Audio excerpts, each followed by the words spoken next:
Blessings, everyone. Thank you for joining me. And I'm really happy today to meet somebody that I just actually found out about recently. His name is Philipp Tanzer. Is that correct, Philip?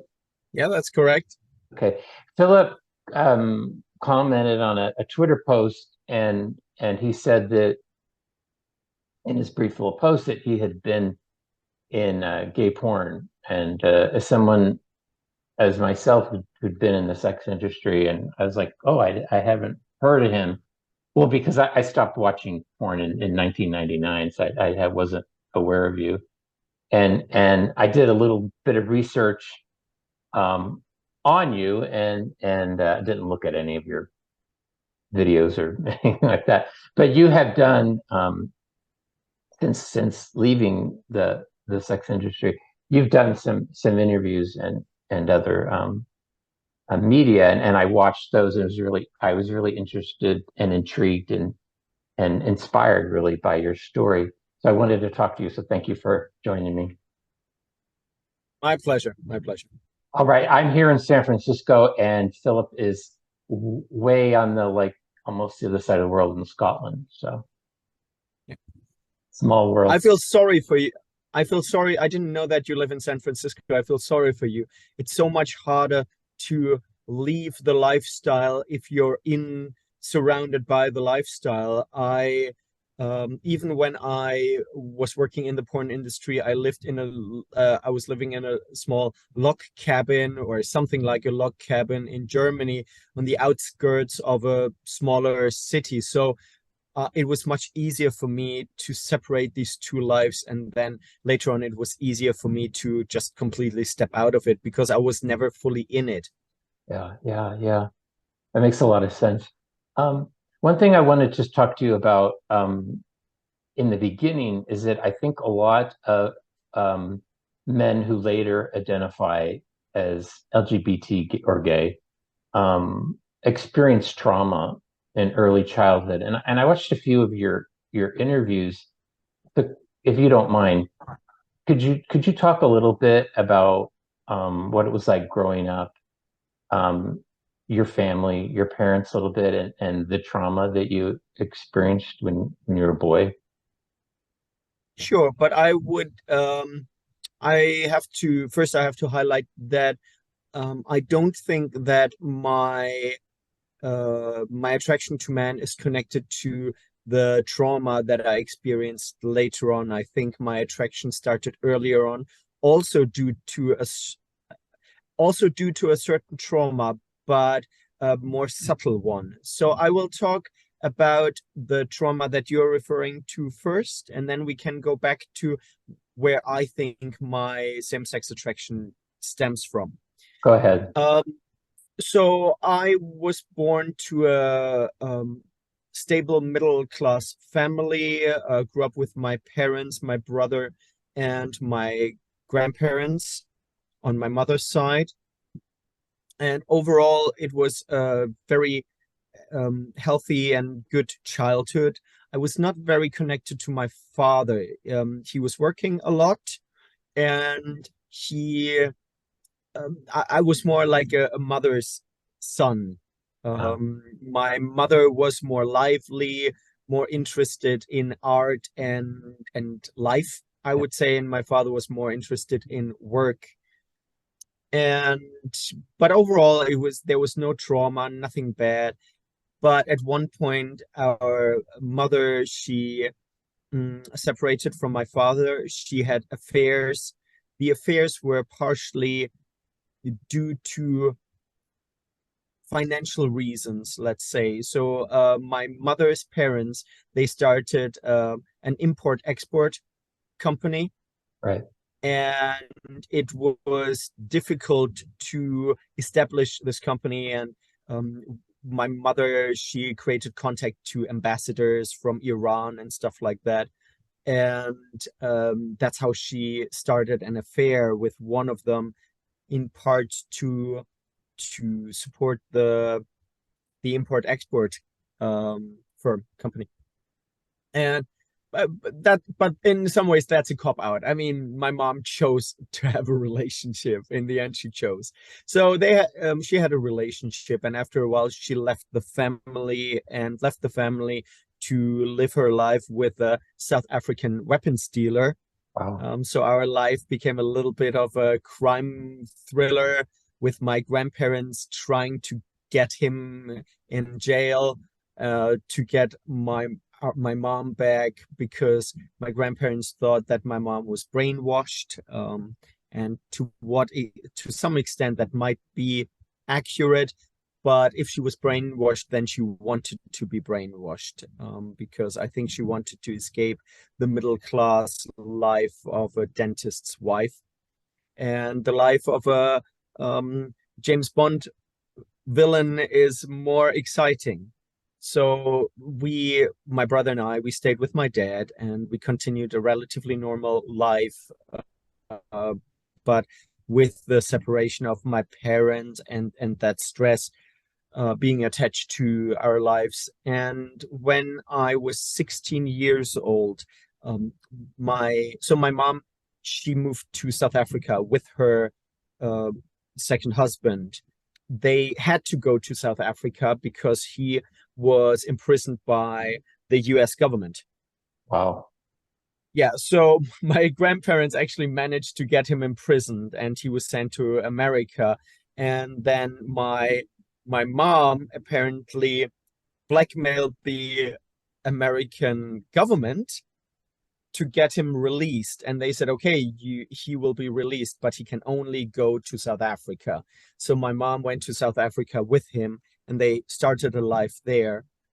But he was a part of the apartheid regime, Oh, and he was a weapons dealer and a professional killer for the apartheid regime. And by that time, when they went back to South Africa, the apartheid regime was over and done. So he didn't have the systemic support that he used to have, and they were struggling. And they tried to write a book about his life and his activities, so to speak. But the book wasn't ready yet, and they were financially struggling, which didn't make him a better person. Quite often, when people struggle in their job or so, tendencies towards domestic abuse come to the forefront, and he became more abusive, first verbally, and then he beat up my mother, and she decided to leave him. And when she was about to come back to Germany, he killed her and killed himself. And that happened while she was talking to us on the telephone. So I heard how he took her from the phone and how he was beating her, and then my brother heard how she was shot. So that was the childhood trauma. right. uh, but while I'm sure it affected my life in some ways, it didn't affect my same-sex attraction. I think my same-sex attraction stems from I would say almost a birth trauma. And now we get into a spiritual cookie cookie area that many Christians might have a problem with. And I can only say how I felt as a child. And people can judge me. I was always fine with people judging me in that way. I felt Philip, go ahead. What is the birth trauma that you're describing? Because I'm really interested. so I feel like my mother was really my mother, but that my father was only, let's say, the sperm donor, but that spiritually I did not come from my father.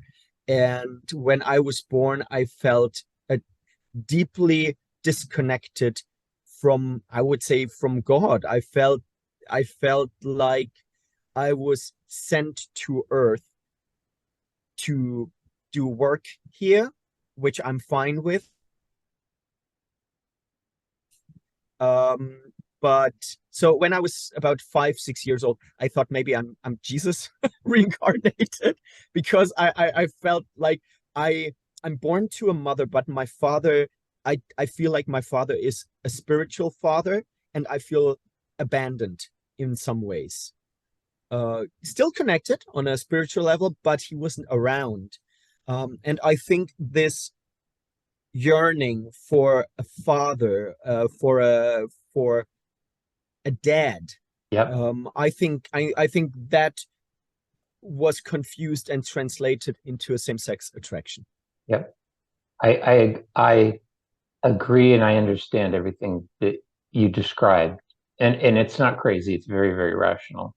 Um, uh, Let me push back a little bit, just a little bit, with all due Sure. respect.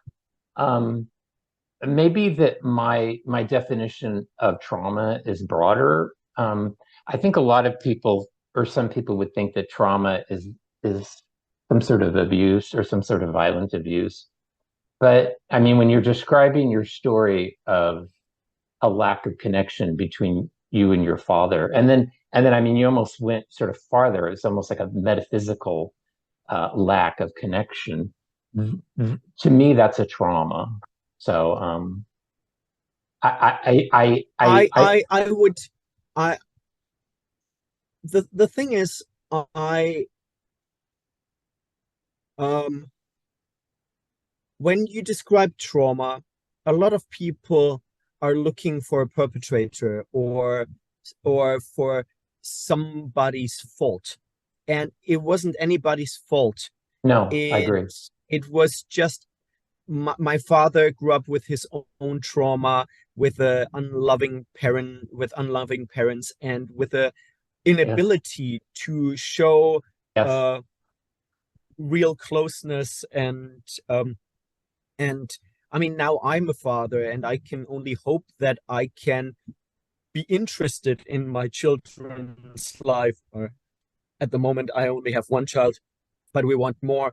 I just hope that when they are teenagers, that I can open myself up to their interests,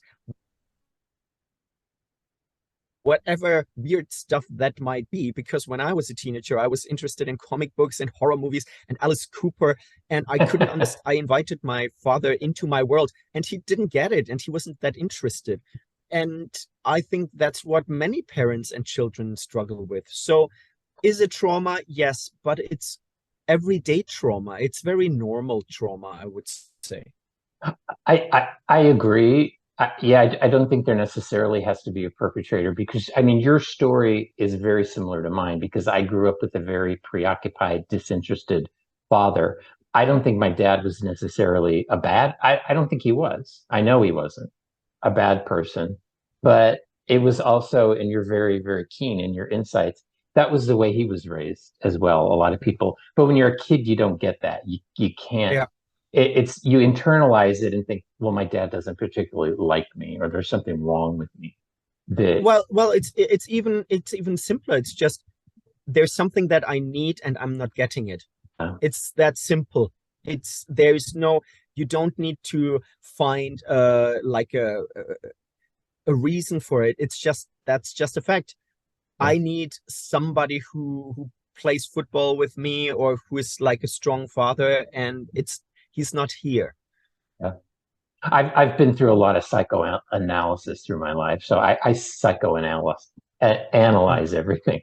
But I think that goes part and parcel that, and you described it. You needed a father figure, and I think that need, that desire, is the thing that draws a lot of young men to the gay community, is Mm. because that's where you're going to find someone like that. You might not necessarily want to have sex with the first guy you meet, or anyone in particular, but you do have that deep and instinctual longing for but it's male. but it's And based but it's based on a brokenness. It's based on a broken masculinity, and um, what you're looking for you can never find, I agree. because you're actually looking for a mentor, and you're looking for, well, a father, which obviously would be heterosexual and whose masculinity would be whole or and holy.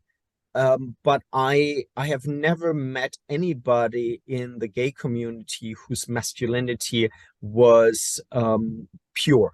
There was always something broken about, and that includes me. There's always something broken about gay masculinity. Now, a lot of straight people also have a broken masculinity, but I have seen whole straight masculine man. I have never seen a whole gay man. I agree. I agree. I agree. It draws people that who are already at a loss. So Mm. I think what you tend to get in the gay male community is a lot of guys looking for something from each other that they can't give. And Mhm. it's yeah, it's really tragic. And I think one of the things that maybe normies or straight people don't understand, and you would have insight into this as well because you were involved in the porn industry, is that gay male culture presents a very masculine image. I think some people would think that no, it's like sort of this drag culture or it's very effeminate, but there's a big part of the gay male community that worships masculinity. I mean, that's why they're there. We like men, and when you have a young man who, like I was, who was at a loss, and in the 80s, of course, gay porn wasn't as prolific as and or available as it is today. But I mean, that was an image that attracted me because I thought, well, in the gay male community, there are very masculine looking men, and that's where I need to go. And that's, I was already here in But San it's a fetishization, and you see the same actually in gyms where a lot of straight men they work towards a masculine image, but they don't work on their masculinity. It's an image, and you can tell the difference. You can like the whole thing about alpha males. There are alpha males, but it's the kind of guys they walk into the room and they don't have to assert their dominance. They are just there and you feel comfortable around them. Those are alpha males, the ones that have to like hit the gym and have to have the biggest muscles. They overcompensate usually for something. Yeah, and yeah, and yeah, you see that a lot in the gay community, and obviously you in that masculine or pseudo masculine part of the gay community, you have that subculture of daddy boy role play, where you have that in your face, where you're like, oh my God, these are guys that are looking for a father figure yeah. and they're sexualizing it. That was me. I mean, and that sort of I don't know what the word is. That sort of psychosis has continued because I think pornography can also be like a gauge of where a lot of people are psychologically.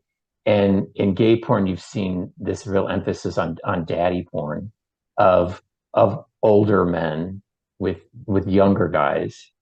Yeah. And that role playing is is portrayed in the film, and then the viewer, I think, vicariously is trying to work out that sort of that scenario in their head, but it doesn't. I mean, watching that isn't going to help you if you have some kind of father wound or issue.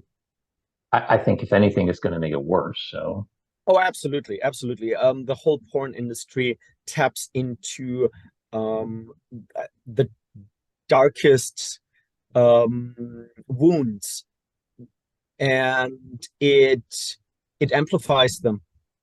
that's it. And that's why most people that watch porn, they actually they go down a rabbit hole of more and more extreme depictions of sexuality.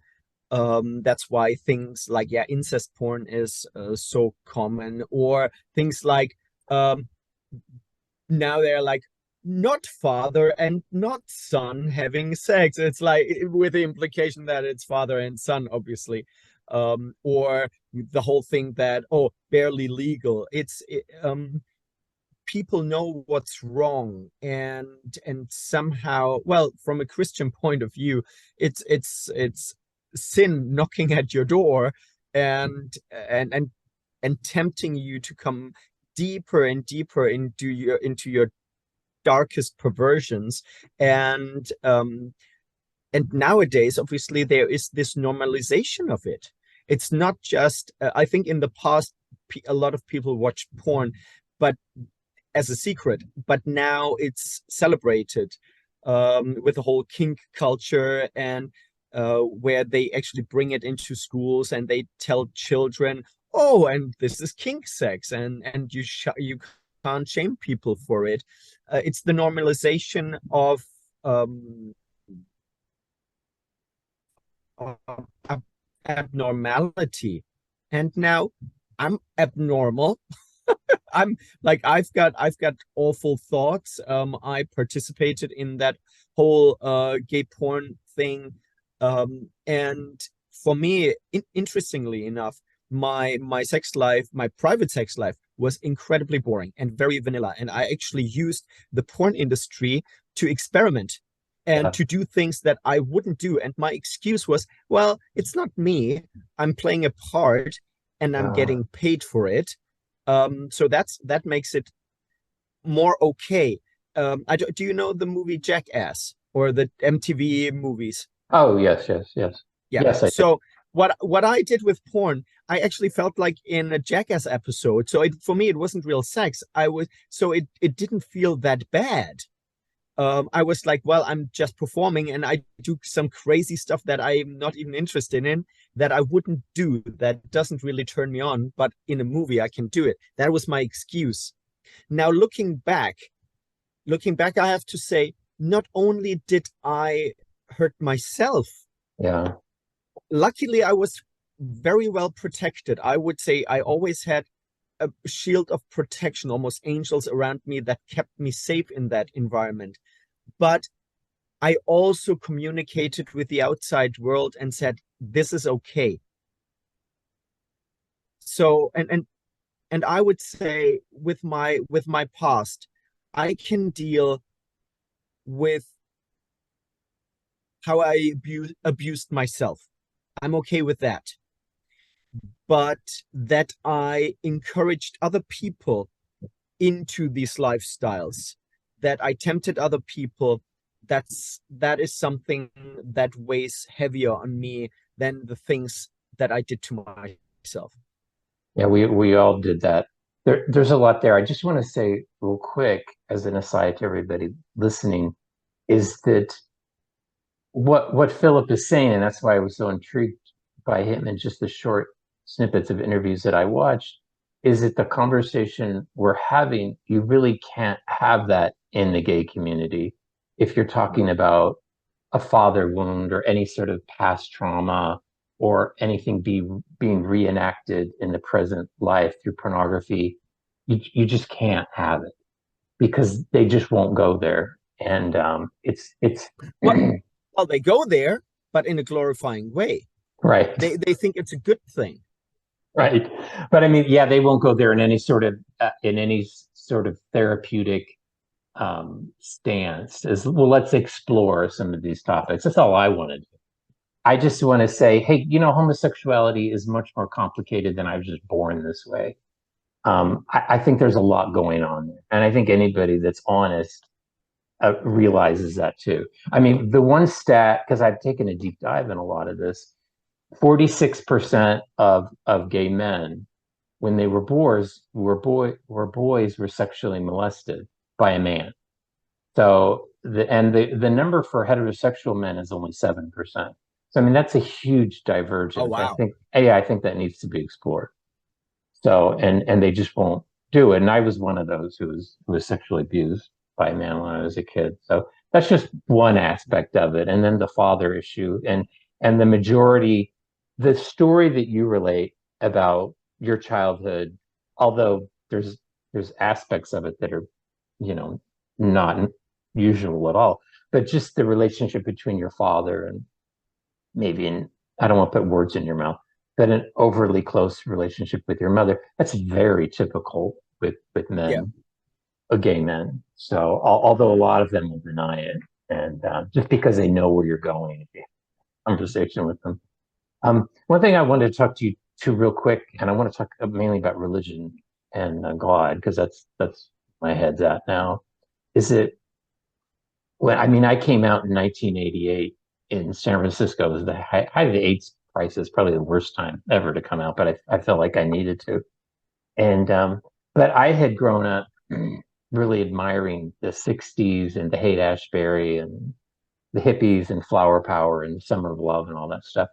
And what intrigued me about that was that it seemed like that the counterculture was really sort of, it was like a revolution against, bourgeois normality about, being married and, straight, gay. They just, you could sleep with whoever you wanted to. It didn't matter, guys Mm. could dance in the grass with flowers in their hair. It was kind of breaking down all these social norms. And I like that. But I noticed it in the 90s when I was really out, it got very stratified, and especially with like what were they doing at that time? I especially remember with Jodie Foster outing. They were outing people. Like you had to be out, and you had to be Mm. gay. You had to identify as gay, Oh my you God, I know. completely forgot. I completely forgot that Jodie Foster was outed. Yeah, Yeah, she was. And I that was even at the awful. time it struck me as I go, the gay community is turning and is being very fascist and very cult-like, where you had to be in and you had to be an advocate, you had to be an activist, or and I think it's grown much worse today, where I Mm. think young people are very much pressured at younger and younger ages to identify, Yep. with a group, gay, bi, trans, non-bi. And I'm like, damn, that's not healthy because, you know, attractions change over time. People change. And see, this is another thing that the gay community don't want to hear because it's like, well, if you say my attractions are changing or they're fluid or whatever, they say, well, you're in denial, you have internalized homophobia, all this stuff. But It especially, only goes it, it only goes one way. You can change from straight to gay because you suppressed your homosexuality, but you can't go back to being straight. Then you're in denial. So, according to their worldview, everybody is naturally gay, and being straight is you were just bullied into it. that's it. That's it. So because you described yourself as ex-gay, I was like, oh wow. I said, he's really looking for trouble because they hate the gay community hates that. You can't leave. And I've always judged sort of religions that way. How does a religion treat you if you leave? Did they just let you leave and say, hey, good luck. I'm glad you found another, you know, way of life or another spirituality that makes you happy? But cults treat people that leave very harshly. You're a traitor. Mhm. You're mentally ill. I've heard all this stuff. If you say, I'm not identifying that way anymore. So I was just wondering about your experience because I took up too much time. But So, so for me,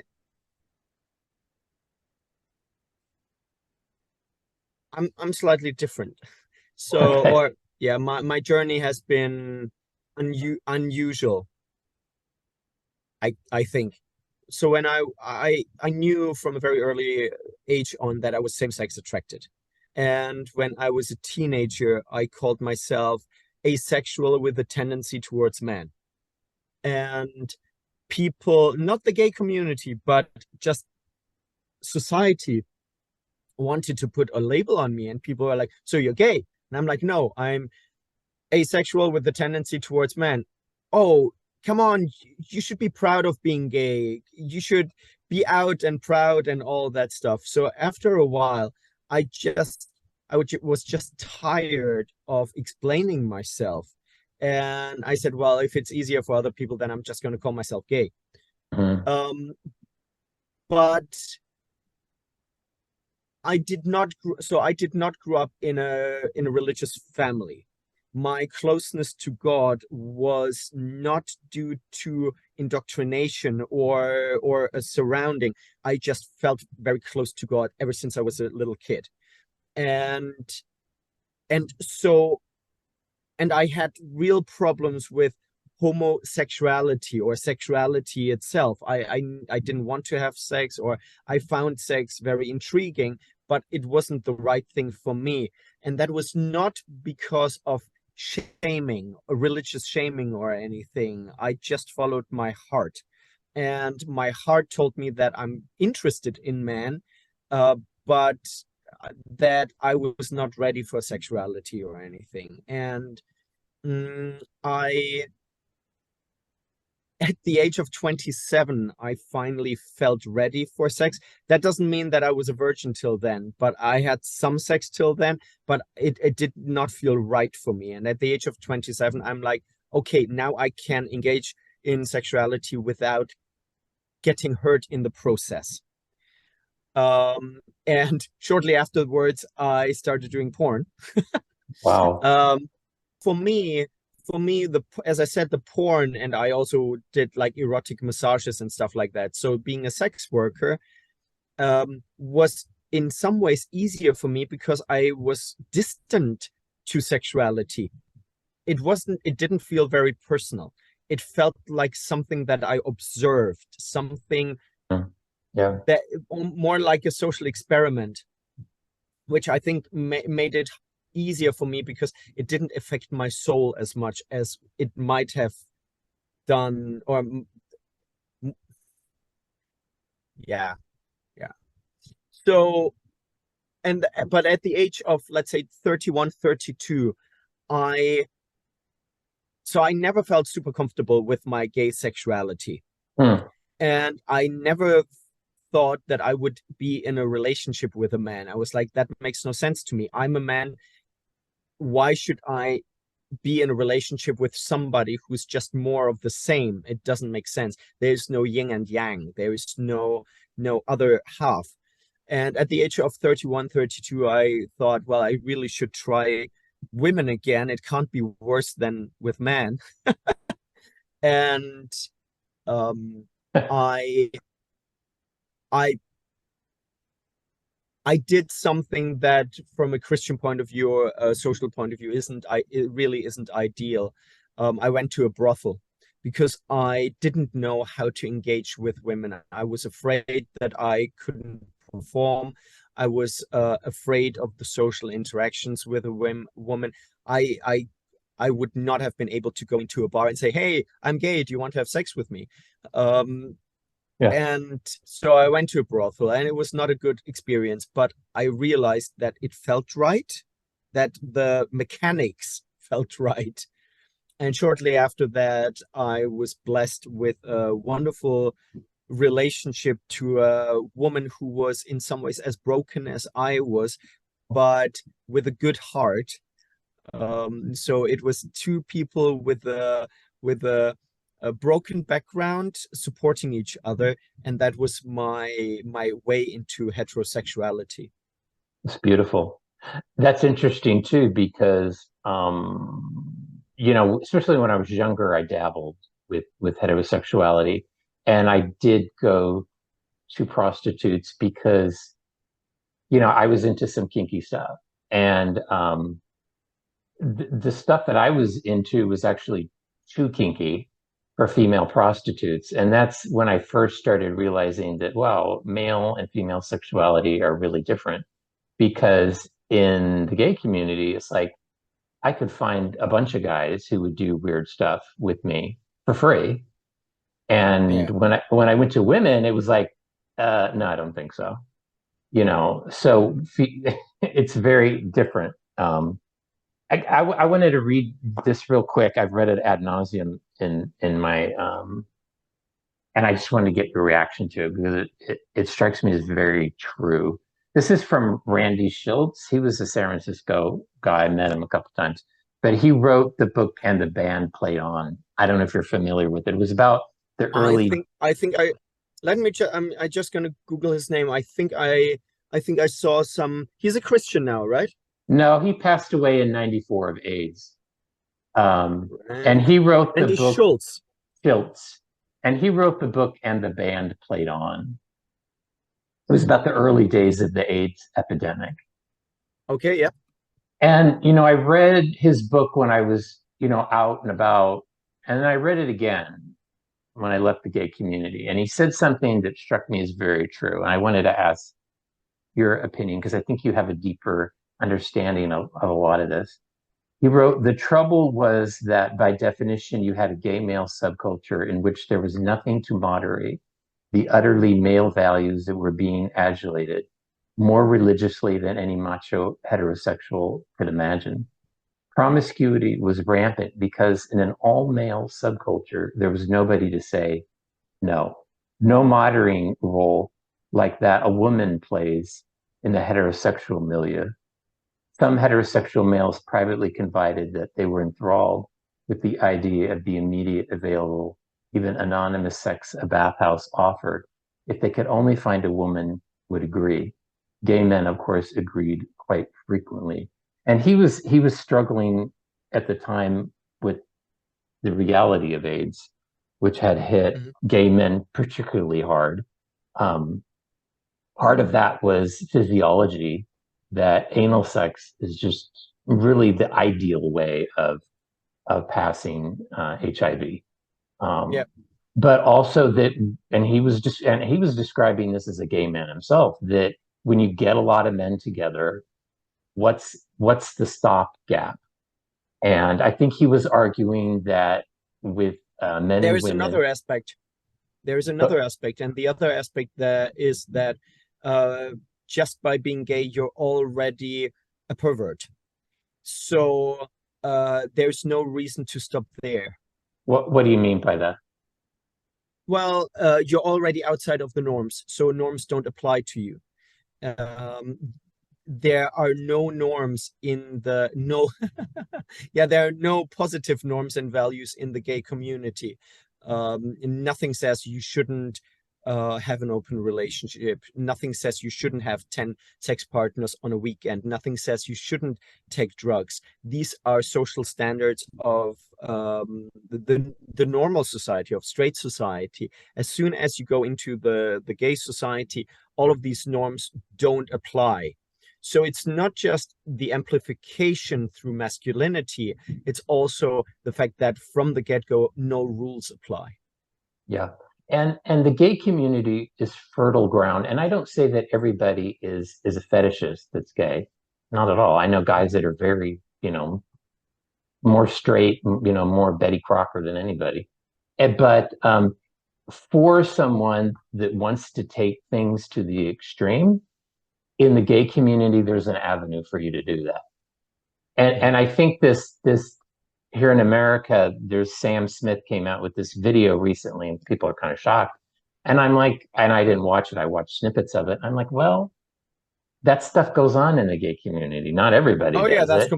completely normal. It's kind of boring.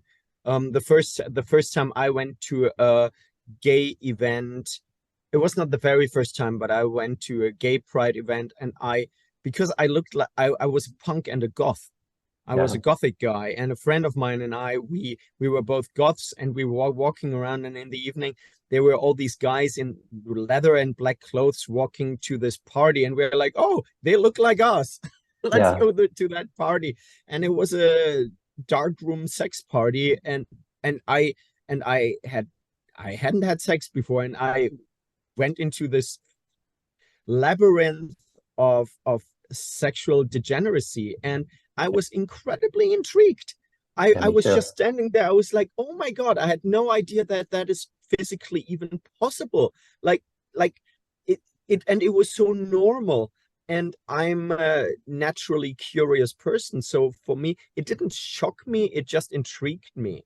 Um, and so I became part of the kinky community without having sex. So that was interesting.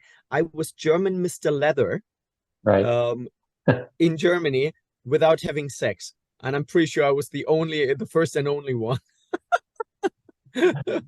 Yeah, like if you and I'm interested in a lot of this stuff in the 1970s, and a lot of the baby boomers who around back then talk about Studio 54 as if it was Sodom and Gomorrah. And I'm like, big deal. I've seen stuff like that, in every gay club. It was just the first time that straight people or normies were exposed to gay male culture, and they thought it was Absolutely. out there. But for us, any 18-year-old boy walking into that sees the same thing. Now, the last 15 minutes, I want to talk about God with you. Um, it's interesting. Would you consider, I don't want to say conversion, or would you consider your faith journey as sort of a prodigal son story? Or, I mean, how would you describe it? That's what I described my, I kind of went off the rails and then came back. So, Um, no, I never saw myself as a prodigal son because I never felt like I left God. I almost felt like um I was allowed to be stupid. hmm, Um, I I felt like I was walking on a very long leash in some ways, or a safety line. I could feel God's presence all the time. No, in the darkest dark rooms, I felt God's presence, and I heard warning voices that um, that surrounded me, that protected me from going too deep, to points of no return, I would hmm. say.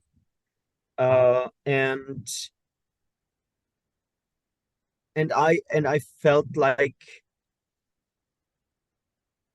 we humans are allowed to throw our lives away. That we have the free will and we are allowed to throw our lives away.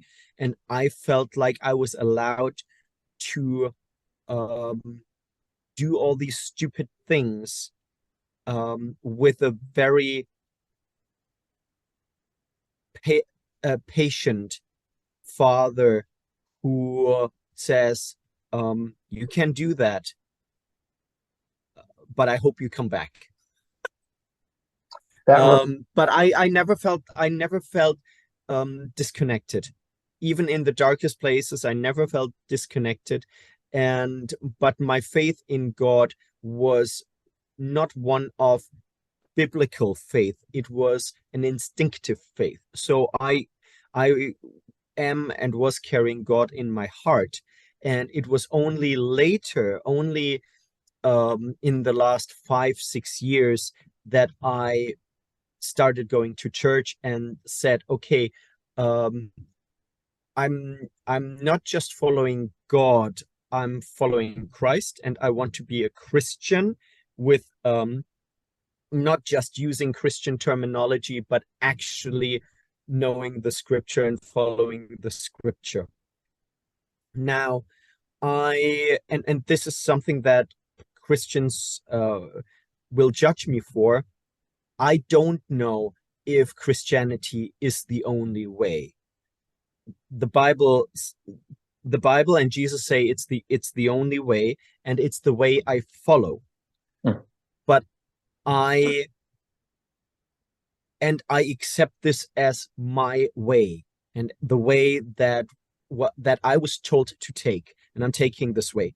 But I do not judge, for example, Muslims or Jewish people. Well, obviously, Jewish people are kind of part of the tribe, but I it's not my job to judge them.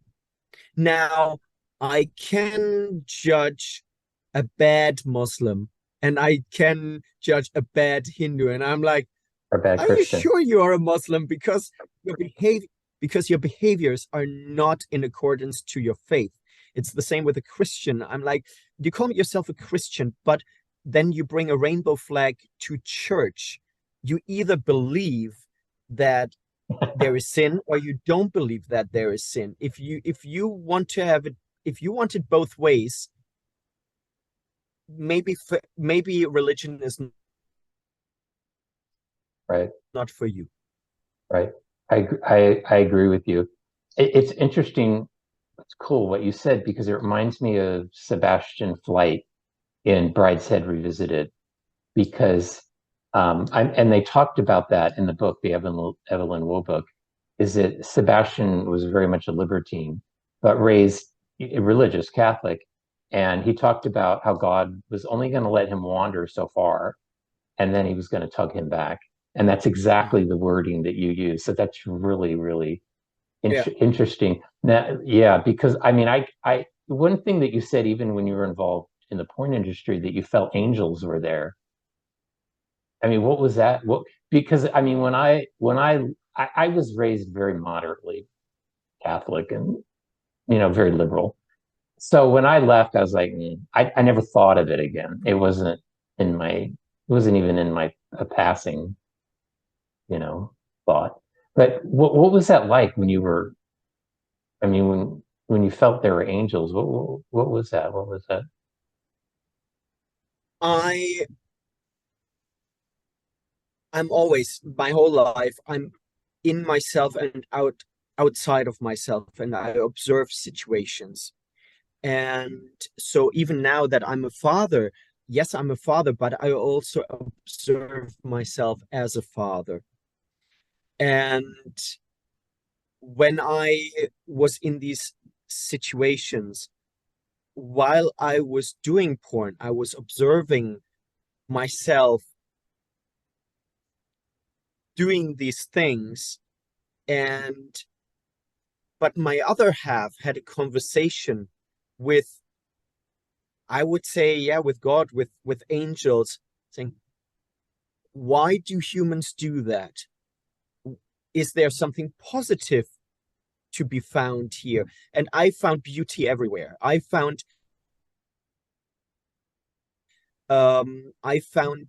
people caring for each other in the darkest places. So, and I think that God is everywhere. That doesn't mean that God wants the sin, No, but even in the sin, um, something can guide you to something that takes you out of the sin.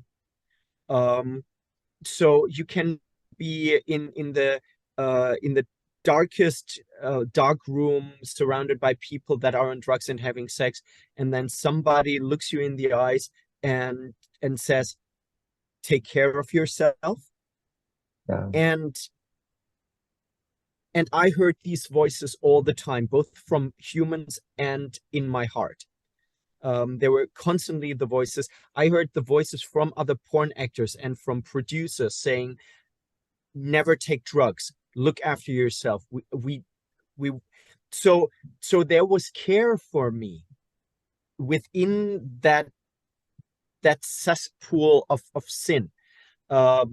And I feel very blessed, and I do not throw these people under the bus, because I love the people that I used to work with, and I wish them all the best, and I hope that they find um, real fulfillment and a way out of addiction and this industry. I had the same opinion. I've never condemned anyone. I felt a lot of confusion and a lot of desperation, just like me when I was in that world. And I had to say that I I experienced a much profounder sense of evil in the Catholic Church. I hate to say it. Um, Yeah.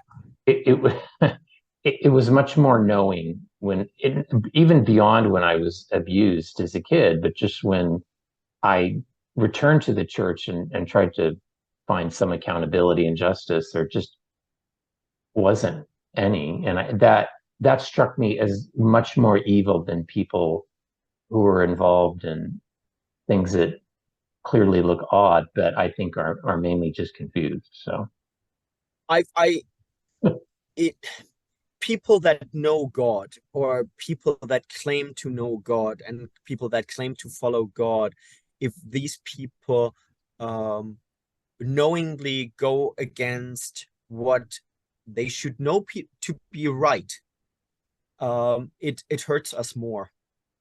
Yeah. If Yeah. if people that we if people that we trust abuse our trust, that is so much more painful and so much more profound than a stranger treating us badly or abusing us. Yeah. 5 more minutes. Okay. I'm trying to like wring this out as long as I can. And now you're also involved in the men's movement, which I find really cool. Um, I kind of got into that back in '90 when Robert Bly was writing his books, and and then because I was very, very open, I loved sort of pagan ritual, and I got into all that. Camille Paglia, she's a really interesting lady. She's a lesbian. I know her. I know her. Yeah. Okay, I love her. She wrote, "A woman simply is, but a man must become. Masculinity is risky and elusive. It is achieved by a revolt from women and is confirmed only by other men." I think that's true in a lot of ways. And I think that's why a lot of young men have gotten lost in the process. They just haven't had anybody there, whether it was their dad or coach with sports or a On religious on the or one a on religious figure or somebody. on the one hand, I agree, but I agree with what she says about men. I disagree with what she says about women, because I do think that women need men to be women. Yeah. Uh, so I think that women need motherhood, and I think women need. How many fully grown women do we have nowadays that behave like, excuse my language, bitchy little girls, because they never grow into womanhood? And you have the same with men. So while I agree with the assessment of men, I think women don't just, or girls don't just grow into women. I think they need to learn how to be women, and they need strong men to be able to submit. And I think it is an incredibly important part of womanhood to submit. That might be incredibly controversial, but it's also men. Men can only be fully men if they serve a higher purpose. We have to submit, and women have to submit, but in different ways. Yeah. I think she was when she was talking about revolting from women, I think a lot of men don't cut the apron strings at one point. So they either, can go in different directions where I knew some gay guys who had extremely close relationships with their moms, too close, very distant with their dad. Yeah. But then you also see men that marry women and want a woman to be like their mom, to control their life and, to be the soccer mom, to raise the kids and let me go into my man cave and watch football and leave me but alone. And but when that's you read the Bible, but when you read the Bible, that's not how it's supposed to be. A man is supposed to be a leader. um and the problem is that men have not been leaders. And when I say leaders, I women should not blindly submit to men. Men have to earn their status. Men have to train every day to be good leaders, so that the women can trust them and follow them. As soon as a man doesn't do his duties, both spiritually and in a physical way, why should a woman follow him and submit to him? yeah, unfortunately, men don't know how to be leaders. So Shall we continue this topic another day? yes, thank you so much for giving me this hour, Philip.